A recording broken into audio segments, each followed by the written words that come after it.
Friend, আজকের আমি গেছিলাম কবি নজরুল নবদুর্গা দেখতে। আর তারপরে দেখো পুরো খালি ছিল। আর কালকে বিশ্বাস করো এই জায়গাটাতে ঠিক এতটাই খালি, কিন্তু কালকে ঠিক এই জায়গাটাতেই এত পরিমাণে ভিড় হবে যে যেখানে লাইন দিতে গেলে কমসে কম 50টা পুলিশকে এখানে গার্ড দিতে হবে।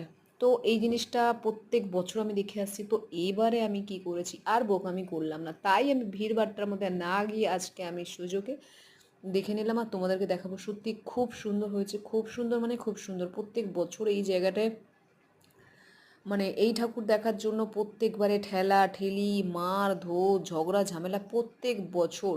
কিন্তু এই বছর আর সেই ঝামেলাটা একদমই রাখলাম না, তাই তাড়াতাড়ি করে আমি গিয়েছিলাম যে এত সুন্দর খালি। আর পুরো প্যান্ডেলটা করেছিল পুরো বুর্জ খলিফা, সত্যি এত সুন্দর লাগছে যে কি বলবো। প্রত্যেক বছরই আমি এই ঠাকুরটা দেখতে আসি, আর যারা দেখোনি তারা অবশ্যই প্লিজ যেও এই ঠাকুরটা দেখার জন্য, কবি নজরুল।